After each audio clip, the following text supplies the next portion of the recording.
Bom dia, Assembleia Church. Recebam a paz do Senhor. Recebam a paz do Senhor. Vocês estão bem? Tudo bem? Tudo tranquilo? Glória a Deus. Deus nos dá um dia excelente na sua presença. E eu venho na missão de compartilhar com vocês uma palavra que dá sequência no ensino sobre o crescimento que nós temos estudado ao longo dessas 4 semanas. Essa é a 4ª mensagem que nós pregamos na Assembleia Church, né? E agora a 14ª mensagem pregada em toda essa série do contexto do crescimento. Nós temos como título dessa série, Como Crescer em Cristo. Como Crescer em Cristo. E para o tema de hoje, nós vamos usar o crescimento de João Batista. Crescimento em propósito. Crescimento de João Batista, crescimento em propósito. O texto que a gente vai ler está em Lucas, Evangelho de Lucas. Muito obrigado, filho. Evangelho de Lucas, capítulo 1, verso 80. Evangelho de Lucas, primeiro capítulo, verso 80. O texto diz assim: E o menino crescia e se fortalecia em espírito, e viveu no deserto, até aparecer publicamente a Israel. Amém. Glória a Deus. Bom, falar de João Batista, naturalmente nós vamos colocá-lo ao lado da sua figura mais similar, que é Jesus Cristo. Não que a gente vá comparar o ofício de João Batista com o ofício de Jesus, ou seja, o que Jesus fez e o que João fez. Eles fizeram coisas diferentes. Mas existem algumas comparações que podem ser feitas entre eles para nos ilustrar o tamanho da responsabilidade que João Batista, que é essa figura tão importante do Novo Testamento, recebeu de Deus para que ele pudesse fazer, para que ele pudesse realizar. São coisas assim impressionantes. Então, nós podemos olhar que Jesus e João Batista são as duas figuras que iniciam a exposição, a pregação, o anúncio sobre o reino de Deus. Antes deles, ninguém tinha feito tal com tamanha precisão. Eles fizeram isso, esse anúncio, essa pregação, essa propagação do reino de Deus com muita habilidade. E olhando os 4 evangelhos, nós temos a imagem de Jesus e temos a imagem de João Batista nos 4 evangelhos. Eles aparecem de maneira muito proposital. Os 4 evangelistas, Mateus, Marcos, Lucas e João, que escreveram a história de Jesus, falam de ambos, João e Jesus. Quer ver só?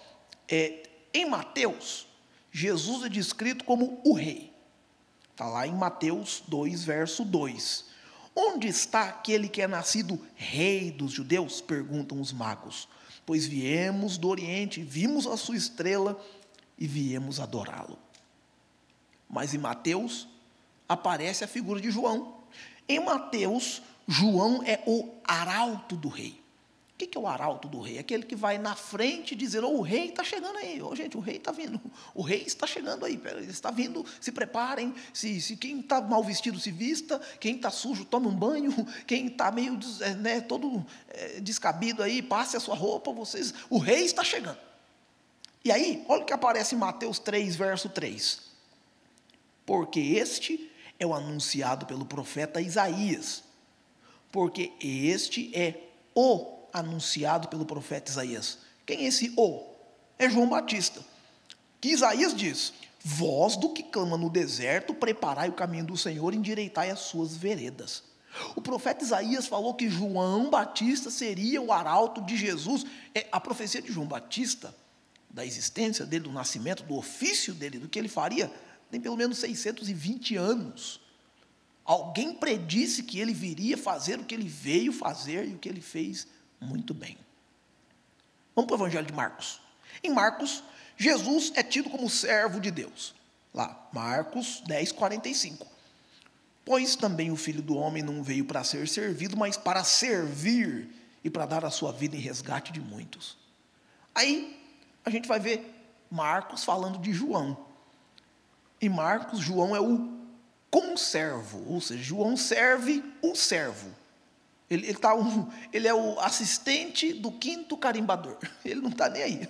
O ofício dele é menor do que aquele que veio e que disse que veio para servir. Ele diz, não, você veio para servir, então eu vou servir você. Ele não está preocupado com a posição, com o nome, com o cartaz, com a identificação, com a aparição dele, quem ia introduzi-lo, quem ia falar bem ou mal dele. Ele veio para servir aquele que serve. Olha que importante isso, gente. Marcos 1, versos de 7 a 8, diz assim, e pregava dizendo, após mim vem aquele que é mais poderoso do que eu, de quem eu não sou digno, inclinando-me, desatar as correias das alparcas. Eu não sou digno de desamarrar o cadarço do sapato dele. Eu vos batizo em água, porém ele vos batizará no Espírito Santo. Aleluia. Glória a Deus. Vamos para Lucas. No Evangelho de Lucas, Jesus é o Filho do homem. Lucas descreve a humanidade de Jesus, como Jesus é humano, semelhante a nós. E aí, Lucas 19, verso 10, o texto diz, porque o Filho do homem veio buscar e salvar o que se havia perdido. Essa expressão, Filho do homem, é para realmente realçar ou explicar para a gente que Jesus é 100% Deus, mas 100% homem. Ambas naturezas habitam corporeamente nele. Ele é Deus em carne. E ele é carne. Ele sofreu, ele sentiu, teve desejos, paixões semelhantes à nossa, mas porque ele estava conectado com o Pai, ele venceu esses desejos da carne. Aí, Lucas traz a mesma ideia sobre João. Em Lucas, Jesus é o Filho do homem, e João é o filho de um homem. E por que essa expressão de um homem? Porque Filho do homem é para denotar Jesus, Deus, em carne. Mas a expressão no caso de João é para dizer de quem ele era filho. Olha só, Lucas 1, 62, 63. E perguntaram por acenos ao pai, como queria que se chamasse. Pedindo ele uma tabuinha, escreveu, seu nome é João. E todos se admiraram. Esse é o caso aqui do pai de João, que o anjo falou para ele, olha, seu filho vai chamar João, ele vai ser grande diante do Senhor. E Zacarias, que era um sacerdote, estava no templo, duvidou. Mas peraí, mas eu já sou de idade, minha esposa de idade, isso não vai acontecer não, rapaz. Isso aqui, você tem certeza que você encontrou o sacerdote correto? Aí o anjo falou para ele, então você vai ficar mudo até o menino nascer. E ele ficou mudo. Ele não falou. Por quase 9 meses ele não dizia nada. Ele ficava acenando, fazendo linguagem de sinais, e ninguém entendia o que ele dizia. E aí ele escrevia na tabuinha, que ele andava com a tabuinha para lá e para cá, escrevendo o que ele queria dizer. Aí quando nasceu o menino, alguém queria colocar o nome do menino de Zacarias, e ele desesperado, não conseguia falar. Ele não falava mais. Não. Na cabeça dele não é Zacarias, é João, não é Zacarias, é João. E ele falava por acenos, e o povo falava por acenos com ele, até que ele pegou uma tábua, escreveu e mostrou, é João. Quando ele mostrou isso aí, a Bíblia diz que a boca dele se abriu, ele começou a falar, e aí ele já soltou uma profecia lá. Foi fantástico esse caso na vida de João. João é o filho de um homem, Zacarias, o sacerdote. Aí, por último, João, o discípulo que escreveu o Evangelho de João, falou de Jesus e também falou de João Batista, 2 Joãos diferentes. Então, João, o discípulo, escreveu que Jesus é o Filho de Deus. João 20, verso 30 e 31. Jesus, na verdade, operou na presença de seus discípulos ainda muitos outros sinais, que não estão escritos neste livro. Estes, porém, estão escritos para que creiais que Jesus é o Cristo, o Filho de Deus, e para que, crendo, tenhais vida em seu nome. Então, João, o discípulo, escreveu sobre Jesus, dizendo que ele é o Filho de Deus. Mas João, o discípulo, também escreveu sobre João Batista, dizendo que João Batista é o profeta de Deus. Aleluia! João 1, verso 6 a 8. Houve um homem enviado de Deus, cujo nome era João. Este veio como testemunha, a fim de dar testemunho da luz, para que todos crescem por meio dele, que ele não era luz, mas veio dar testemunho da luz. Ambos, Jesus e João Batista, aparecem assim muito paralelamente nesse ofício de anunciar o reino de Deus, de explicar para nós a verdade de Deus. Mas semelhante a Jesus, tem essa fase de crescimento.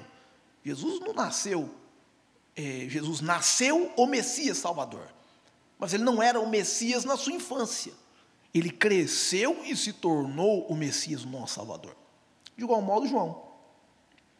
João não nasceu um profeta. João não nasceu e estava pronto profetizando. Não. Ele cresceu, teve experiências, e o crescimento de João revela para nós que ele se tornou quem ele deveria ser.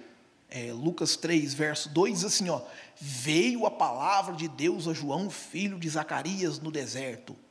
É o ano 15º do rei Herodes e tal, toda essa, tem uma data específica onde a palavra de Deus veio para ele, e ele começou a anunciar o reino de Deus, mas até então, ele precisou crescer, ele precisou galgar estágios de vida, para chegar aonde Deus queria que ele chegasse. É por isso que João Batista é o nosso exemplo de crescimento em propósito.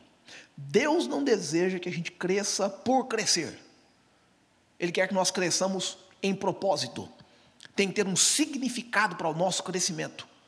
E é por isso que Deus está nos dando essas palavras, essas mensagens, tem que ficar guardado no nosso coração o que Deus quer fazer com a gente. Ele quer que nós cresçamos em propósito. Semelhante às demais pregações, temos 3 lições sobre João Batista, sobre o crescimento de João Batista. E lá vai a primeira.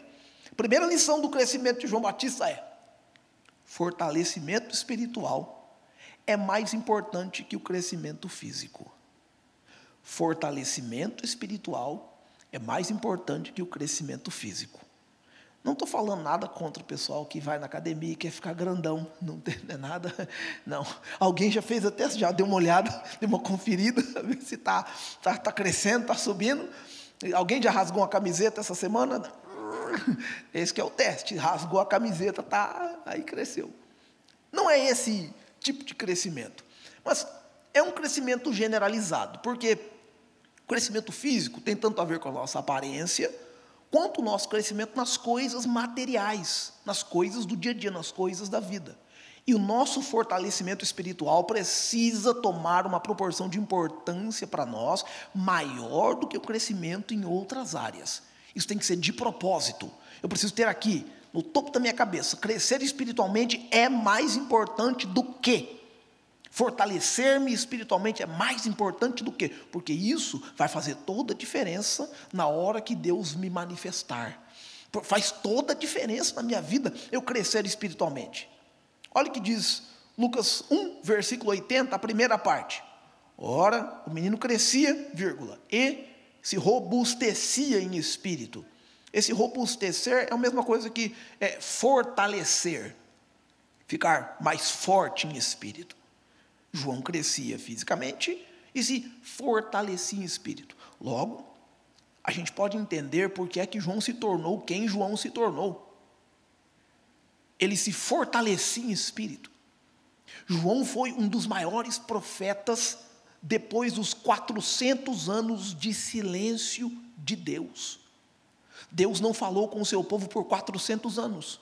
E João tornou-se esse elo, essa conexão do Antigo Testamento com o Novo Testamento. João apareceu, João surgiu pregando o reino de Deus de uma maneira tão poderosa que eles pensaram que João era um profeta do Antigo Testamento, mas a gente já estava migrando para o Novo Testamento, de tão forte que foi esse impacto. Deus usou João para amarrar esses 2 testamentos, dizendo: eu sou o Deus que fiz no passado. João está dizendo que eu sou o Deus que faz agora, no presente, através do Messias.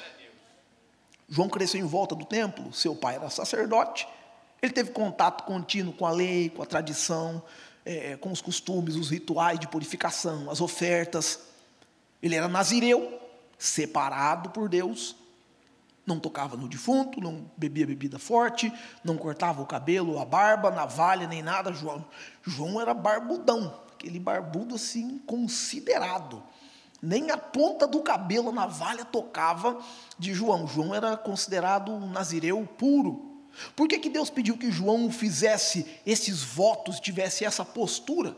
Para que ele fosse realmente reconhecido entre as pessoas como esse elo que Deus queria trazer entre o seu povo. E quando João chegou, ele tinha uma mensagem só, que era a mensagem do reino de Deus, mas ele pregava para 4 grupos distintos da sua geração ali. Primeiro, João pregava para os sacerdotes, levitas e fariseus. Olha só, o Evangelho de João, capítulo 1, verso 19 e 20, este foi o testemunho de João, quando os judeus lhe enviaram de Jerusalém sacerdotes e levitas para lhe perguntarem: quem és tu? Ele confessou e não negou, confessou dizendo: eu não sou o Cristo. Eles acharam que ele era o Cristo tão forte que ele veio pregando: não, esse aí já é o Messias. Ele falou: não, eu só sou aquele que clama no deserto: preparem o caminho do Senhor, endireitem as suas veredas, porque o Messias está chegando. Então, João pregou para os líderes políticos, para os líderes religiosos de sua época. Ele tinha uma mensagem para eles, que ele era aquele que era o precursor, o que vinha antes do Cristo. Segundo grupo, ele pregou para as multidões. As multidões eram os pescadores, mercantes, ali, pessoal do telemarketing, pessoal que fazia todo o trabalho de campo, pessoal que anuncia, que vende na Rua do Ouro, toda essa galera aí, os mercantes, esse pessoal para quem João pregou para as multidões. Olha o que aconteceu, Lucas 3, verso 10 e 11, aqui, o pessoal do arrasta para cima, esse pessoal também, João pregou para esse pessoal. Esse foi o testemunho de João. Ele disse assim, aos que lhe perguntavam as multidões, que faremos, pois? Respondia-lhes então: aquele que tem 2 túnicas reparta com o que não tem nenhuma, aquele que tem alimentos faça o mesmo. A pregação do reino para as multidões era: gente, vamos dar uma segurada aí no acúmulo, vamos ajudar o pessoal que não tem, vamos repartir, vamos posicionar a gente, assim, vamos fazer o reino de Deus ser um reino de repartir, de entregar. Você tem 2 túnicas, quem não tem, dá uma túnica. Você tem mais comida que alguém, divide com alguém que não tem. Essa é a mensagem que ele dava para essas multidões, para o público em geral. Aí vem a terceira multidão, o terceiro grupo, no caso, com quem João pregava. Eram os cobradores de impostos, e João pregou muito sério para eles. O pessoal da Receita Federal, pessoal, os agiotas, tem aquela história do agiota crente que não bate só hora, não brinca com isso não, misericórdia. Perigoso é o agiota com Alzheimer, você paga ele esquece e pega você de novo. Em nome de Jesus, vamos tomar cuidado com isso aí, pessoal. O pessoal do jogo do bicho, João pregou para esse pessoal aí. O que ele pregou para eles? Lucas 3, verso 12 e 13. Chegaram também os publicanos para serem batizados e perguntaram-lhe: mestre, que havemos de fazer? Respondeu eles: não cobreis além daquilo que vos foi prescrito. Não ultrapassem a lei, sejam justos na cobrança, nos negócios que vocês fazem. Essa era a pregação de João para esse terceiro grupo. Aí vem o 4º grupo, que eram os soldados, a polícia, advogado, juiz, promotor, pessoal da lei, veio falar com João, porque a pregação de João abrangia todo mundo, e João falou com eles interrogaram, Lucas 3, verso 14, interrogaram-no também alguns soldados: e nós, que faremos? Disse-lhes João: a ninguém queirais extorquir coisa alguma, nem lhe deis denúncia falsa, contentai-vos com o vosso soldo, o vosso salário. Gente, João tinha uma graça de Deus, uma graça tão grande. João cresceu espiritualmente, se fortaleceu espiritualmente, que ele era capaz de pregar para todas as classes do seu tempo. Ele era capaz de atingir todo mundo com uma mensagem só, a mensagem do reino. Ele disse: arrependei-vos, porque está chegado o reino de Deus. Meu Deus, veio o povo até do telemarketing falar com ele. Ele disse: arrependei-vos, veio o pessoal da Receita Federal falar com ele. Ele disse: arrependei-vos que o reino está próximo. Veio a polícia, todo mundo veio a João, porque essa mensagem veio de alguém que cresceu espiritualmente. Deus quer nos usar desse jeito. Deus quer que a gente cresça espiritualmente a tal ponto de que uma única mensagem que você anuncie seja o suficiente para atingir todos os âmbitos da sociedade e eles sejam impactados pelo poder do Evangelho. Segunda lição do crescimento de João: as condições do ambiente onde você cresce influenciam na sua resistência. As condições do ambiente onde você cresce influenciam na sua resistência. Olha o que diz Lucas 1, verso 80, a segunda parte. e habitava nos desertos, ou seja, João habitou no deserto da Judéia, ele morou no deserto. Deus não quis que João crescesse menino criado com vó, menino criado a leite com pera, docinhos caramelados na geladeira. Deus preparou João para crescer no deserto, num ambiente hostil, um ambiente difícil de se lidar, onde a comida era escassa, onde a água era escassa, onde as coisas eram difíceis. João tinha uma capa, e alguém dizia que a capa de João era muito ungida, era uma capa grossa. Não, gente, era poeira que tinha na capa dele, poeira, só isso, porque ele morava no deserto, e a capa servia para ele se cobrir no frio. O deserto é muito quente de dia, muito frio à noite, então ele se cobria, ele tinha essa capa para ser ali o seu abrigo, o seu apoio, o seu lugar de dormir, de descansar. O deserto da Judéia simboliza um momento de separação e dedicação que ele teve com Deus. Deus o levou para esse lugar para que ele crescesse ali, Deus permitiu que ele crescesse ali, para que ele fosse experimentado. Eu vou sugerir uma coisa para a gente aqui. Nós precisamos de um deserto, se a gente quiser crescer. O lugar de crescimento é no deserto. Não, você não vai crescer no oásis. Pode até chegar no oásis. O oásis é legal, onde tem água, tem palmeiras, tem o coqueiro, tem a palmeira que faz sombra, tem o coqueiro que dá o coquinho, né? Cuidado não cair na cabeça, senão é perigoso no deserto ainda. Mas você vai ficar tranquilo ali no oásis. Agora, crescimento, para você ficar bruto, você crescer com firmeza, tem que passar pelo deserto. E Deus tem um deserto para cada um de nós. Deus tem um deserto para cada um de nós. A gente precisa reconhecer isso. A tradição identifica que o local onde João cresceu era como se fosse um ermitério, né? São João no deserto, era o deserto do ermitão, a pessoa que vagou, que vagava. E essa ideia do ermitão surgiu inspirada em João mesmo, porque ele vagou no deserto, ele ficou lá só por muitos anos. Era pelo menos 3 quilômetros de Jerusalém, esse deserto da Judéia. É um lugar árido, uma região seca, mas andando um pouquinho mais, 2,5 quilômetros, quase 3, perto de Jerusalém, tinha lá o Rio Jordão, onde ele começou a batizar as pessoas, então ele tinha acesso à água, mas ele teve que ficar no deserto. Deus pediu que ele ficasse ali, para crescer e para se fortalecer. Sempre que Deus chama a gente para um deserto, Deus tem uma missão para a gente, logo depois do deserto. Sempre que Deus nos leva para o deserto, é para passar um momento a sós com Ele, aprender um pouco dEle, depender mais dEle, e depois Ele tem, gente, Deus sempre tem uma missão para a gente depois do deserto. Eu libero uma palavra sobre a sua vida. Se você está passando algum deserto agora, você precisa perguntar a si mesmo: o que Deus quer que eu faça depois desse deserto? Reclamar do deserto não vale a pena? Brigar por causa do deserto não vale a pena? Xingar alguém no deserto, pior ainda? Eu preciso perguntar o que é que Deus quer que eu faça depois do deserto. Sabe por quê? Depois de 40 anos no deserto, Moisés voltou no Egito e libertou o povo de Israel. Aleluia! Tem libertação depois do deserto, tem mar aberto depois do deserto, tem maná depois do deserto, tem água saindo da rocha depois do deserto. Depois de 40 anos no deserto, Israel entrou na terra prometida. Oh, aleluia! Depois do deserto tem mel, depois do deserto tem leite, depois do deserto tem riquezas, tem delícia, tem alegria.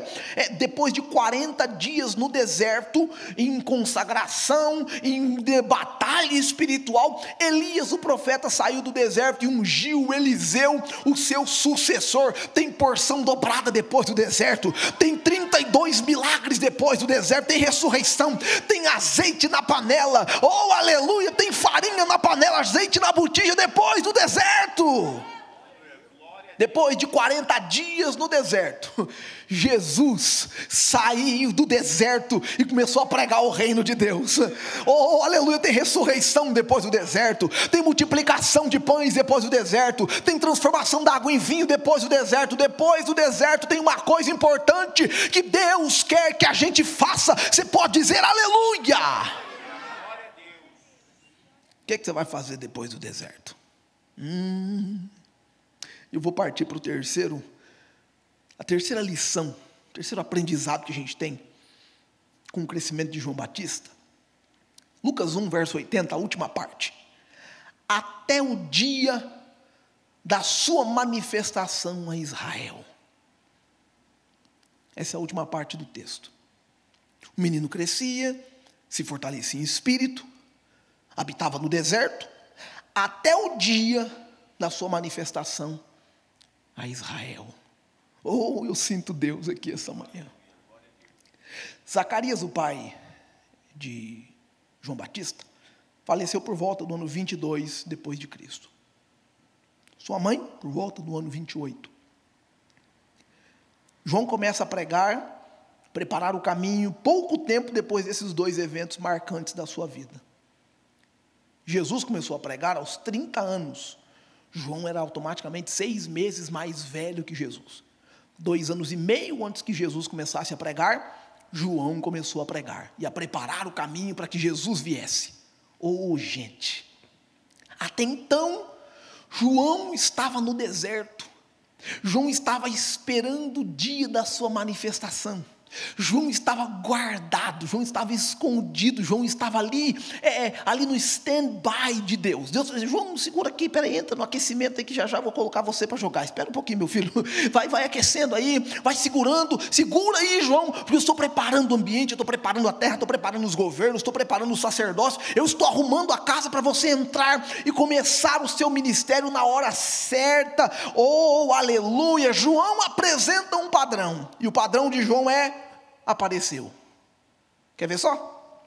Mateus 3, verso 1. Naqueles dias apareceu João Batista. Marcos 1, verso 4. Assim apareceu João Batista. Lucas 3, verso 2. Veio a palavra de Deus a João Batista e ele percorreu a vizinhança. O João 1, verso 6. Houve um homem de Deus chamado João. Apareceu João. Mas quem que é? Como é que é a história? Como é que é a construção? Estava tudo em secreto, tudo guardado, tudo. Deus estava segurando João ali, guardando João, e na hora certa, Deus lançou João. Fórmula de lançamento de Deus, aleluia. A fórmula de lançamento de Deus é guardar você e na hora certa te lançar e abençoar o seu nome, fazer você prosperar, engrandecer o nome dele. Você pode dizer aleluia por isso? João passou um tempo se preparando para fazer o que fez e fazer como fez. Deus quer que a gente confie na fórmula de lançamento dele. Deus quer que você confie na fórmula de lançamento dele. Às vezes você acha que tá muito sozinho, tá solitário, tá assim. Às vezes alguém até te pergunta: fulano, tá sumido do rolê? Fulano, você tá acontecendo? Você abandonou os amigos? O que aconteceu? Você tá aí meio... não sei, está se guardando, está se escondendo, mudou de telefone. Eu quero que você ouça essas palavras e diga aí dentro do seu coração. Diga dentro do seu coração: eu estou guardado, eu estou escondido. Oh, aleluia. O Salmo 91, verso 1 diz: aquele que habita no esconderijo do Altíssimo e descansa na sombra do Onipotente pode dizer: oh, aleluia. Você precisa confiar que Deus está te guardando, que Deus está te escondendo e que na hora certa Deus vai te lançar. Eu vou profetizar agora. Levanta a mão para receber. Você não está encalhado, você está escondido. Aleluia. Você não está pobre, você está escondido. Aleluia. Você não está péssimo, ou você não é ruim no que faz, você está escondido. A hora que Deus te lançar, ninguém te segura. Você pode dizer aleluia por isso. Aleluia, aleluia, aleluia. Deus quer nos dar lições de crescimento. Eu quero encerrar agora com um momento de oração junto com você, porque a gente precisa reagir a essa palavra. Deus quer que nós cresçamos em propósito, e Deus nos chamou para causar um impacto espetacular no seu reino. Oh, aleluia, oh, aleluia. Deus nos convida para fazer parte dessa geração que vai impactar o reino de uma maneira absoluta, de uma maneira proposital. Nós precisamos fazer parte disso. Deus quer que nós sejamos fortalecidos espiritualmente.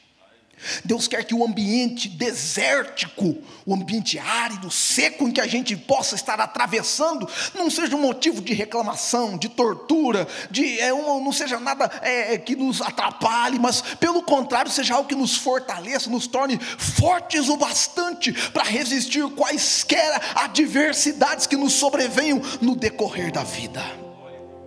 Deus quer, aleluia, que nós recebamos a terceira lição. Crescer é um processo silencioso. Crescer é um processo silencioso. E quando Deus te guarda, Deus te esconde, Deus te preserva, na hora certa, Ele levanta e mostra você para todos que precisam te ver. Você pode receber essa palavra. Fique de pé no seu lugar, por favor.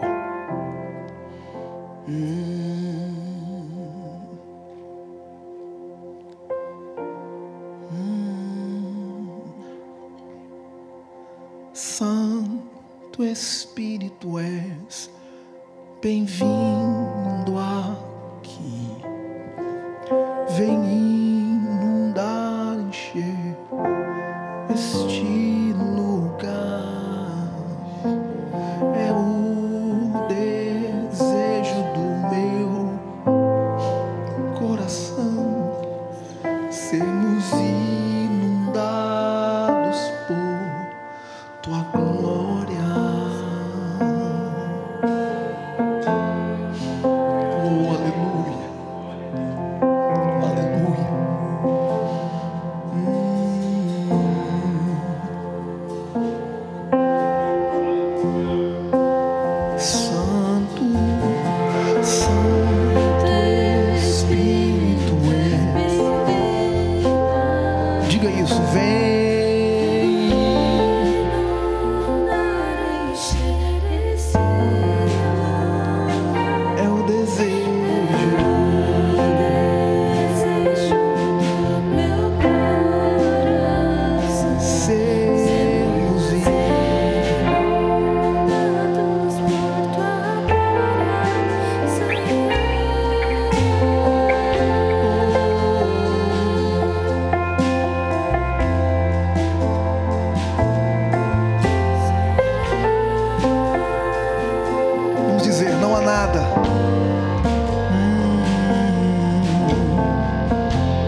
a Ti agora, e nós entendemos a Tua palavra, nós compreendemos a Tua palavra, nós compreendemos o Teu chamado, nós compreendemos pelo Espírito Santo que o Senhor quer que nós cresçamos em propósito. Oh, nós compreendemos que o Senhor deseja, Pai, que nós cresçamos e nos fortaleçamos espiritualmente.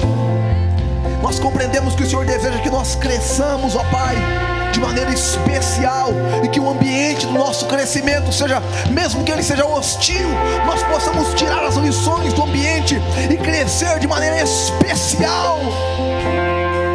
Nós entendemos, ó Deus, que o Senhor deseja que nós cresçamos de maneira silenciosa, guardados debaixo da Tua mão, e na hora certa o Senhor vai revelar a nossa atividade, o Senhor vai revelar o nosso chamado, o Senhor vai revelar quem nós somos, o que nós precisamos fazer, e será para a Tua glória, para o Teu louvor, para a Tua honra. Nós cremos assim, ó Deus. Obrigado pela Tua palavra, obrigado pelo privilégio de entregar ao Senhor louvores e adoração, rendição. Obrigado, ó Deus, pelo privilégio de Te servir junto aos meus irmãos, aos meus amigos.